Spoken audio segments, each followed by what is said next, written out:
Bonjour, je m'appelle Michael Galache et je vous souhaite la bienvenue dans cette, je pense, 27e vidéoconférence. En tout cas, je pense, je suis plus tellement sûr. Euh, la dernière fois, je vous ai parlé, dans les deux dernières fois, je vous ai parlé des trois choses à gérer pour qui vous aident encore à être cohérent avec la notion d'unité. Euh, et juste avant, j'étais dans tout un cycle qui parlait du couple et j'avais envie de continuer là-dessus aujourd'hui. Bien sûr, à un moment donné, les vidéos vont être euh, moins cohérents l'un avec l'autre parce que je parlerai au fur et à mesure des sujets que j'aborde avec des personnes que j'accompagne. Et justement, hier, j'ai accompagné quelqu'un, un homme et une femme, euh, puisque j'accompagne pas mal de couples, et certains je le vois ensemble et d'autres je vois à part. Et ce scénario dont je vous ai parlé, où la femme en fait a pris une position dans laquelle, comment dire, un peu comme la reine, c'est pas vraiment ça, il faut pas le prendre péjorativement, mais où l'homme est devenu un gentil toutou. Voilà. C'est très souvent un scénario que je vois. Des hommes aussi en réaction, ça aussi je vois, qui ensuite partent de la maison pour faire du vélo, ou travaillent tard, ou ont des maîtresses, ça aussi, ça peut arriver. Mais quand je tombe sur des hommes en colère, c'est souvent des hommes, ou en colère, ou violents, c'est souvent des hommes qui sont en réaction très fort. Euh, la plupart du temps, c'est des hommes doux, des hommes gentils. Ça masque souvent de la tristesse, qui masque souvent la colère. Alors quoi faire? Quoi faire? Alors, je vous parlerai aujourd'hui d'un outil que j'appelle l'outil du positionnement. C'est la première chose que vous pouvez faire en tant qu'homme. Le travail est beaucoup plus vaste parce qu'il s'agit pour vous et votre compagne de trouver votre juste place. Alors bien évidemment, je ne peux pas tout expliquer par des petites vidéos. Il y a des choses qui peuvent se faire qu'en séance parce que c'est lié à votre histoire particulière. Mais je pense que si vous comprenez le sens de ce que je vous dis, mais vous arriverez à broder euh, à votre convenance. Donc je commencerai avec ça. Pour un homme dont la compagne trouve qu'il se laisse trop faire, qu'il est trop gentil. En général, les hommes gentils partent le premier. Souvent c'est ce qu'on dit. Les gentils partent toujours le premier. Et moi je dis, c'est parce que ce ne sont pas des gentils. Ce sont des hommes qui ont renié leurs besoins et qui n'ont pas pris leur place. C'est pour ça d'ailleurs que très souvent ils partent avec une crise cardiaque ou peut-être un AVC ou quelque chose qui montre qu'ils n'ont pas pris leur place. Alors qu'est-ce que tu peux faire toi, homme, face à ta femme ou même autour? Mais commence à te positionner. Mais positionne-toi de manière gentille. Et je considère 5 sortes de positionnements différents. Comme ça, c'est facile à retenir. Et tu peux même le dire à ta compagne que tu vas apprendre à te positionner. Ça lui fera très plaisir. Mais après, ça va lui embêter. Mais au final, c'est ce dont elle aura besoin. Moi, je me rends bien compte, si je parle de mon histoire, qu'avec ma compagne, c'est un peu ça. C'est que quand je me positionne, au premier degré, ça ne lui plaît pas parce que ça ne correspond peut-être pas avec ce qu'elle a envie. Mais dans le fond, elle devient presque plus amoureuse de moi parce qu'elle voit que je sais ce que je veux. Elle voit que j'ai un désir, que j'ai une structure. Et au fond, elle a besoin de ça. Maintenant, il ne faut pas que cette structure devienne paternante. Sinon, je vais répondre à son besoin de petite fille de retrouver son papa. Non, il s'agit d'une structure que je crée pour moi, dans laquelle je ne suis pas sauveteur, je ne suis pas son père, ni son thérapeute. Pas évident, parce que je fonctionne comme thérapeute et c'est vrai que souvent je vois ce qui se passe. Mais j'essaie avec ma compagne de tourner le bouton et tout simplement être l'homme. L'homme qui a un besoin, une envie. Alors quelles sont ces cinq formes de positionnement? Le tout premier, j'appelle ça le positionnement passif. Ça veut dire quoi? Ça veut dire qu'en fait, c'est pas vous qui émettez un désir, mais c'est juste votre manière de répondre à des désirs des autres. Que ce soit votre compagne, que ce soit qui que ce soit. Mais dès que vous êtes mis devant un choix, dès que vous avez plusieurs possibilités, vous éliminez de votre vocabulaire les phrases « je ne sais pas », ce que tu veux, ce qui t'arrange, ce qui est le plus facile, j'aime te faire plaisir. Vous arrêtez ça. À partir d'aujourd'hui, toi, homme, ces phrases-là n'existent plus pour toi. À partir d'aujourd'hui, tu vas vraiment réfléchir à ce dont tu as envie. Je me rappelle très bien. Ok, c'est moi qui faisais la cuisine, mais dans mon couple, en général, c'est le cas. Mais quand ma compagne me demandait, ah, voilà, je donne ça comme exemple. Récemment, il y a quelques temps, déjà, quand j'étais dans cette démarche-là aussi, à un moment donné, elle me dit, qu'est-ce que tu veux comme thé, chérie? Et je dis, oh, peu importe. Elle me regarde avec un regard comme ça et dit, ah bon? Et tout de suite, je dis, non, non, je veux celui-là, mu. Je garde l'exemple parce qu'elle est très frappante. Et c'est bien ça. C'est-à-dire qu'à partir d'aujourd'hui, j'ai une préférence. La plupart des hommes, quand leur femme leur demande « Qu'est-ce que tu veux, chérie, du riz ou des pâtes ?» Ils disent « Je m'en fous. » Mais c'est pas vrai. S'ils réfléchissent un tout petit peu, ils ont une préférence. Riz ou pâtes. Et si tu ne sais pas ce que tu as envie de choisir, dis « Écoute, laisse-moi juste 30 secondes que je sonde à l'intérieur de moi. » Mais vous donnez votre préférence. Et s'il n'y a pas une préférence, mais vous en faites une de préférence. Mais vous choisissez. Vous arrêtez de faire plaisir inutilement. Même si ça arrange.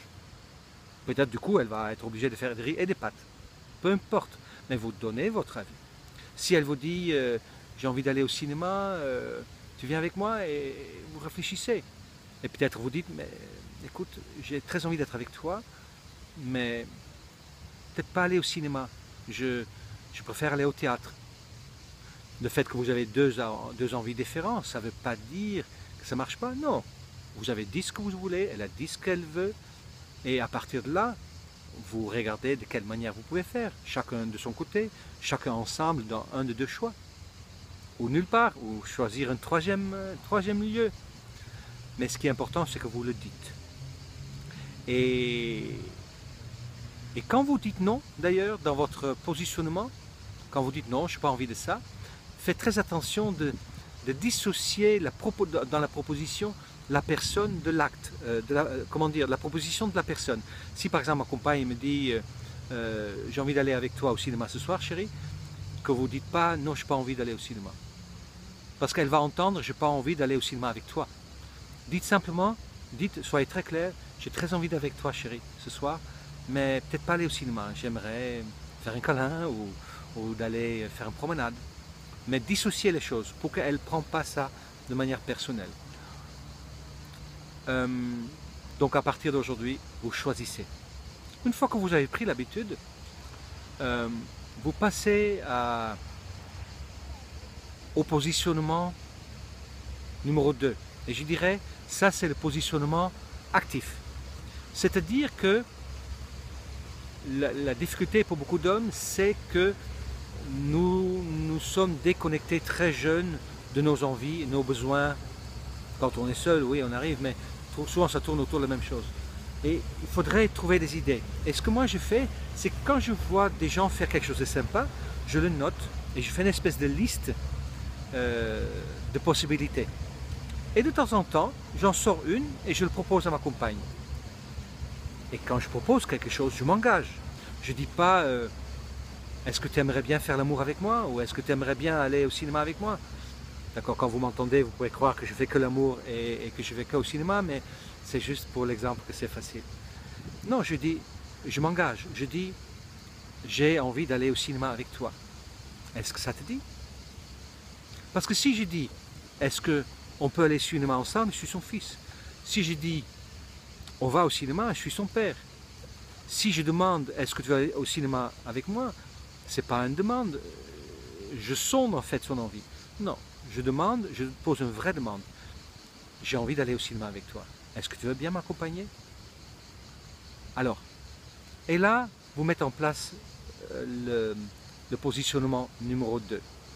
Vous pouvez le faire en même temps avec les autres. Ce qui est important, c'est que vous démarrez. Et c'est pas grave si elle n'a pas envie. Et dans ce cas, vous pouvez y aller seul à la limite. C'est pas grave. L'important, c'est que vous positionnez et surtout que vous sortez l'idée de votre tête que vous êtes là pour faire plaisir à votre compagne. Vous avez entendu. Arrêtez juste de faire plaisir. Au premier degré, quand vous venez de vous connaître, ça fait plaisir. Et au bout d'un certain temps, le nombre de femmes que je vois que quand l'homme essaie de lui faire plaisir, mais ça les gave. Et je pense que j'ai perdu une amie comme ça. Parce que du coup, je suis comme un invertébré. Pourtant, j'ai un passé d'un homme décisif. Et souvent, des hommes savent faire ça dans leur travail, mais ils ne savent pas le faire à la maison. Quand ils rentrent à la maison, ils oublient tout, ils deviennent un peu limaces. Le troisième, oh, peut-être j'aurais pas dû dire ça. Alors, la troisième, je vais monter un peu l'écran parce que, effectivement, je suis assis au bord de la rivière et le soleil commence à venir. Voilà, je suis au bord de la Siagne et c'est très bon, il y a des canards qui passent, des gens qui se promènent et je reçois un peu d'eau des appareils qui sont en face. Le troisième positionnement, alors c'est quoi? Mais j'appelle ça le positionnement égoïste. C'est-à-dire que ce qui est important aussi, c'est que vous prévoyez des activités que pour vous. Une activité, au moins je dirais une fois par semaine, dans laquelle votre compagne ne vient pas. Je parle aux hommes, mais bien sûr, tout ce que je dis, ça compte aussi pour les femmes. C'est aussi important pour l'un que pour l'autre. Mais très souvent, ce que je remarque, c'est que les femmes savent ce qu'elles veulent. En fait, c'est un peu différent. Elles savent ce qu'elles ne veulent pas. Je généralise, mais je le vois beaucoup. C'est ça qui est difficile pour les hommes, parce qu'elles ne disent pas ce qu'elles veulent souvent. Souvent, elles disent ce qu'elles ne veulent pas. Donc c'est important aussi pour vous, femmes, de prononcer votre désir clair, au lieu de dire je veux pas ça, et nous laisser deviner ce dont vous avez besoin. De toute façon, aujourd'hui, moi en tant qu'homme, je peux anticiper un petit peu, mais je regarde d'abord ce dont moi j'ai besoin. Et dans mon besoin, je tiens compte de ma compagne. Tout à l'heure, je vais faire des courses et je vais faire ce qui me plaît, mais je tiens compte d'elle aussi. Mais je ne vais plus faire comme avant, faire des courses en tenant compte d'elle et en pensant, un tout petit peu à moi.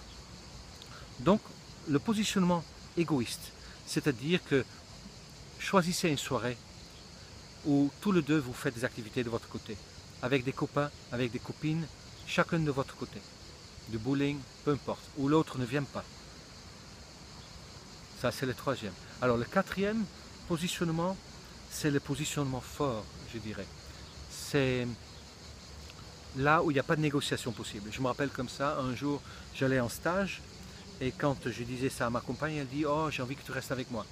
Et je dis « Non, je pars en stage, j'en ai envie, j'en ai besoin.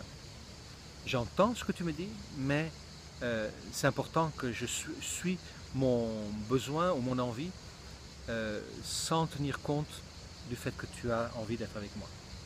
Ça n'empêche pas que j'ai très envie d'être avec toi aussi. Et si je choisis d'aller en stage, c'est parce qu'il est important que j'apprenne à faire des choses pour moi. D'accord? Ça prend des phrases, ça prend du temps à expliquer, à s'exprimer comme ça. Mais des positions fortes où il n'y a pas de négociation. Et il y a des endroits où je ne négocie pas. Avec des enfants, ça peut se passer comme ça. Et d'ailleurs, c'est grâce aux enfants de ma compagne que j'ai compris comment je pouvais apprendre à me positionner. D'accord, peut-être un jour ils regarderont cette vidéo et ouais, je peux le nommer, Yann et Selvan. C'est deux petits-enfants merveilleux et qui me permettent de jouer un peu au papa. Je ne suis pas leur papa, ils ont un papa très très beau et très sympa, mais qui me permet de jouer le rôle de père que je ne joue pas ailleurs. Je n'ai pas d'enfant à moi, je pense. Donc ça c'est le quatrième positionnement fort. Je ne négocie pas, comme avec un enfant. Maintenant, tu vas dans ta chambre. Mais je veux... Non. Et c'est avec ma compagne aussi. Et quand je fais un positionnement fort, je peux le dire sous la forme suivante, style, imaginons par exemple qu'elle aimerait que je vienne avec elle à une soirée d'amis et que je n'ai pas envie, que je peux le dire, si je le dis seulement non, non, non, je n'ai pas envie. Ça peut vexer. Donc je préfère le dire de la manière suivante, dire je t'aime, mais non. C'est comme ça aussi quand je gronde les enfants, je dis je t'aime, mais tu vas dans ta chambre. Pour qu'ils sachent que ce qu'ils ont fait ne touche pas l'amour que j'ai pour eux. Et avec ma compagne, je fais pareil. Je t'aime, mais non, je ne viendrai pas avec toi. J'aimerais beaucoup passer la soirée avec toi, mais je n'ai pas envie de venir avec toi voir tes amis. Et ça, c'est une position forte. Position forte, ajouter le je t'aime, mais non. Après, nous avons le cinquième. Et le cinquième, c'est celui qui est soutenu par la colère. Le positionnement par la colère, bien sûr, il s'entremélange, ce n'est pas 5 catégories secs. Comme vous avez compris, en tout cas comme moi j'ai compris, souvent les hommes ne se positionnent pas et ça cache la tristesse et derrière la tristesse la colère. Et quand vous allez commencer à vous positionner, il se peut très très bien que la colère commence à montrer le jour, montrer son visage. Et dans ce cas-là, ça se peut qu'à un moment donné, quand vous voulez vous positionner fort, qu'il y a de l'agressivité qui sort, de la colère. Ça m'arrivait souvent dans les... D'accord, là ça va mieux, mais dans les 6 derniers mois, j'ai beaucoup, un an même, j'ai beaucoup sorti de positionnement par la colère. Et tout au début, j'en tremblais à tel point je n'avais plus l'habitude à me positionner. Et aujourd'hui, j'arrive à nouveau à dire je t'aime mais non, sans colère, parce que je sais que je peux respecter ce dont j'ai besoin. Mais il se peut donc que effectivement, quand vous ouvrez la porte de la découverte de vos besoins, et que vous n'êtes pas entendu en face, que c'est de la colère qui sort. Alors accueillez la colère et considérez cette colère dans votre positionnement comme une aide pour vous positionner. Plus tard, vous revenez à la gestion émotionnelle pour calmer les choses. Voilà, ça sont les 5 manières que je perçois pour apprendre à se positionner. Le grand défi, c'est de découvrir que vous avez des besoins, voilà, que vous avez des besoins et que vous avez des désirs de prendre contact avec tout doucement. Et je peux vous dire, ce n'est pas fait de manière très rapide. Ça fait très longtemps que je n'ai pas pris contact avec mes besoins et mes désirs. Alors ce n'est pas un jour que je vais le contacter. C'est un travail de longue haleine. Et parfois, il faut des années pour reprendre possession de son territoire. Voilà, j'espère que cette vidéo vous a plu. Je vous souhaite une très belle journée et à très bientôt pour la suivante. Au revoir.